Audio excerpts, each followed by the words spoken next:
Ano ba? Ano ba exactly yung sinabi ng Vice President nung araw na yan, November 23, 2024? Objection, Your Honor. Well, Vague. I'm not yet done. Well, Your Honor, the pauses of the prosecution are very Kindly confusing. let the counsel for the prosecutors finish his question before Precisely, you Your Honor. object. May I Counsel ask for the prosecutor also may proceed. may I ask, instead of this, Your Honor, may I ask that the Honorable Court direct the witness to allow me to object before answering? Because No. precisely the questioning of the prosecutor Okay, what? is there are many pauses, which it's confusing if he's done or not. Counsel, witness even on occasion forgot what the question was because he did not respond to the question of the prosecutor. Yes, Your Honor. So I just Court will make sure of that. Thank you, Your Honor. So kindly finish your question Yes, if you want so- to state it again, counsel for the prosecutors. Maybe it's the tone. No? I'll be quick. What particular statements of the Vice President on that day did you investigate? Objection, Your Honor. Vague. Please. Take counsel for respondent. A bit of patience. Let the counsel Yes. finish. I don't think he's finished. The question is done. What particular statement on that day did you investigate? How is that leading? Objection, Your Honor. Vague. Okay, Your Not Honor. leading. Your Honor, please. Can I I didn't address say to that, leading. Your Honor, please? Can I? What was Whether- counsel? What's the basis of the objection? Vague. All right. I will It's a 2 indulge. Your hour Honor, please. 36 I will 26 indulge, minute Your Honor, video, Your please. Honor. I will indulge. I will add these two phrases. It will never be. It will never be that. Now, Mr. Witness, what statements did the Vice President utter on that day, if any? Your Honor, Whoa. same objection. There's Your a Honor, 2 hour 26 minute. What? Let the does he witness mean? answer. Counsel, this 2 hour and so minute video was done on the same day. Yes. Correct, Your Honor, but the question must be given with particularity. If the witness knows, witness may answer. Answer. Witness will please answer. Can I refer for my notes to identify the exact statement because I might said a statement that's not part of the actual statement. Presiding officer will allow the witness to refer to his notes to refresh his memory. Go ahead, Mr. Witness.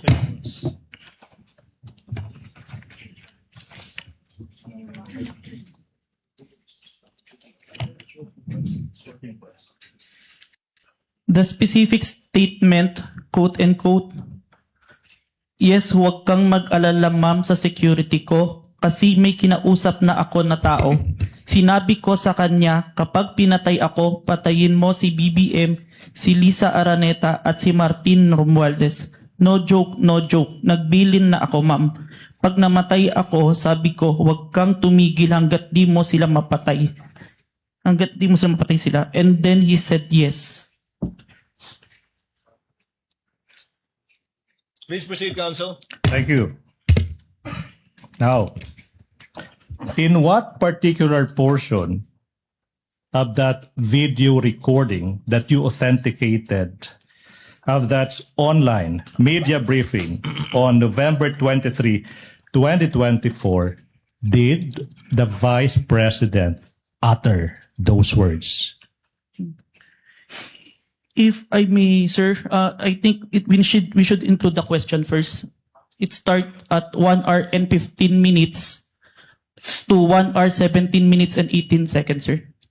Your Honor, so the witness manifested as an answer to the question in what portion he said, timestamps 1 hour 15 minutes 0 second to 1 hour 17 minutes 18 seconds, and we computed, Your Honor, please, it's a 2-minute 18-second portion of that video.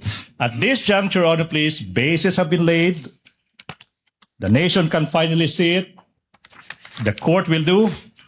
We move that's 2-minute and 18-second portion of that video be presented at this juncture, Your Honor, please. The Secretariat is instructed to play the USB given to the tech behind that was observed and witnessed by both counsels for the parties. Sorted. Kindly play the video. Vice President, thank you so much nga po pala sa dala niyong hopya nung hearing. na pumunta kayo for PRRD. Kami yung nasa likod niyo po, yung tinawag nilang bastos kasi po malaki. Congresswoman. Kindly pause it. Ganyan ba talaga?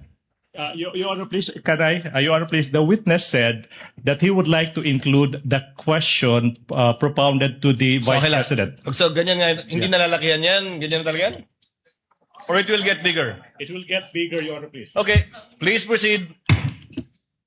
Yeah. Thank you, ma'am. Nakakain kami. Ako po'y natatakot kumain ng pagkain doon baka mamaya. Ma'am, mag-iingat po kayo. Nasa teritoryo kayo ng kalaban. Okay lang Nag-aalala po kami para... ma'am, kasi sila naman na eh. Sila talaga yung bastos eh. You reap Opo, what you okay. sow. Yeah. Mag-iingat po kayo kasi sa dinami-rami po ng inyong mga pasabog ngayong gabi, it seems like marami po talaga kayong alam about them, no? Dahil sa pagkakasama niyo sa kanila during the campaign and during the 2022 elections. Baka po mamaya kasi totoo yung mga naririnig namin or yung, I don't know if it's true, na meron daw silang Operation Romanovs and baka bala kayong ubusin ang inyong pamilya dahil hadlang kayo sa kanilang mga balaki in the future. So mag-iingat po kayo. Kami po kasi kami ng EDSA Friday crew, kami yung bumababa every Friday dyan sa EDSA because we believe yan yung tamang venue sa dinami-rami na ng problema natin. Ang kaya lang naman po namin gawin ay manawagan na bumaba na yan. Eh ano po kaya ang remedy naman ninyong mga nasa posisyon o ng mga kayang labanan itong napakarami na pong ginagawang korupsyon at krimen laban sa taong bayan? Ano po ang pwede nyo maging remedy para matapos na ito? Lalo't nagsisigaw na po ang taong bayan na mag-people power na. Yes. Huwag kang mag-alala, ma'am, sa security ko. Kasi may kinausap na ako na tao. Sinabi ko sa kanya, kapag pinatay ako, patayin mo si BBM, si Lisa Araneta, at si Martin Romualdez. No joke. No joke. Nagbilin na ako, ma'am. Pag namatay ako, sabi ko, huwag ka tumigil hanggang hindi mo mapatay sila. And then he said yes.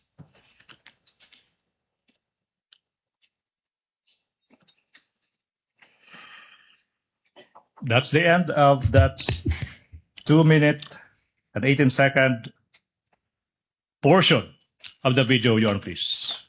Pwede ba kita magpadayon? Can we continue? Counsel may continue. May proceed. Now, Mr. Witness, what relation, if any, does that video that you viewed with the video you mentioned earlier, the Vice President uttering that statement? It is the portion of the video that I authenticated, sir. Okay. Let's continue. What happened next, Mr. Witness, kung meron man, after mong ma-authenticate yung subject video na yan? Our team conducted an open source investigation to identify previous statement of the Vice President that had similarities to the November 23, 2024 video, sir. Okay. Now, sinabi mo that your team conducted yung tinatawag mong open source investigation for any prior statements made by the Vice President against President Marcos Jr. and his family members. Yung tanong nga, ba't kailangan pa mag-conduct ng open source investigation for any prior statements na ginawa, kung meron man, ng Vice President against laban kay President Marcos Jr. at saka yung pamilya niya? As part of our standard procedure, sir, kailangan namin makita yung full context kung bakit ito nagsimula.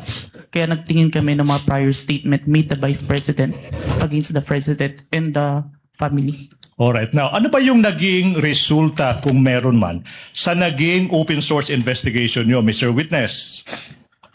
We identified a video, October 18, 2024, an online press conference held by the Office of the Vice President, sir. Now, ano ba yung nakita nyo, kung meron man, sa naging press conference ng Vice President on October 18, 2024? There were similar statements uttered by the Vice President against the President, sir. So sinasabi mo na on that October 18, 2024 press conference, may mga nasabi din ng mga statements yung Vice Presidente laban sa President. Yung ba sinasabi mo, di ba? Yes, sir. Now, yung tanong is, ano ba yung naging mga parehong statements ng Vice President sa araw na yan, October 18, 2024? To said the exact statement, may I refer to my investigator's notes, sir? Move, Your Honor, that this witness be allowed to peruse his notes to answer the question as to ano ba yung naging exact statement ng Vice President on October 18, 2024, Your Honor, please. Witness may confer with his notes.